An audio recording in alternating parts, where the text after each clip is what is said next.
எல்லாருக்கும் நன்றி சொல்கிறேன். இதே மாதிரி வருஷம் வருஷம் நடத்துறதுக்கு எல்லாரும் ஒத்துழைப்பு கொடுக்கணும். இப்போ குறிப்பாக ஒன்று சொல்லப்படணும்னா, இப்போ வெங்கடேஷ் பாபு சார் இருக்காங்க, ஆஸ்பத்திரி இருக்குது, அதையும் தொழிலை விட்டுட்டு 3 நாள். இப்போ டிஎம்கே ரெட்டி சார் இருக்காரு, 3 நாள் கேரளாவில் வந்திருக்காங்க, 3 நாள் இருந்து நம்ம கூட இருந்து கடைசி வரைக்கும் இருந்திருக்காங்க. அவங்களாம் எவ்வளோ வேலை இருக்கும். இதை பார்த்தாவது மித்த ஆளுகளுக்கு ஒரு உந்துதல் வேணும். பல தொழிலதிபர்கள்லாம் 3 நாள் இருக்காங்களே, நம்மளும் ஒரு 3 நாளைக்கு இருக்கணுங்கிறது என்ன செய்யணும், நம்ம மக்களுக்கு ஒரு உந்துதல் வேணும். அப்போ தான் அந்த ஒரு கெப்பாசிட்டி இங்கே வரும் அப்படின்னு சொல்கிறேன். மொத்தத்தில் மேடையில் ஒற்றுமைன்னு பேசிட்டு இறங்கி போயிடுறோம்.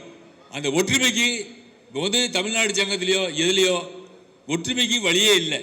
நம்ம இப்படி தனித்தனியாக நிகழ்ச்சி நடத்தினா நம்மளை எந்த அரசியல்வாதியும் திரும்பி பார்க்க மாட்டான், நம்ம எந்த கோரிக்கையிலும் சாதிக்க முடியாது.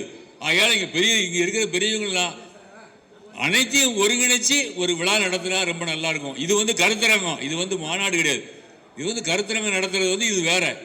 மாநாடு நடத்துறது, ஓமந்தூரில் நடத்துறது எல்லாரும் ஒருங்கிணைச்சு ஒரு இது செஞ்சோம்னா அப்போ நம்மளை அரசாங்கம் திரும்பி பார்க்கும், நம்மளை தேடி வருவாங்க, நமக்கு உண்டான கோரிக்கைகள் செயல்படலாம் என்பதை மட்டும் நான் சொல்லிக்கொள்ள விரும்புகிறேன்.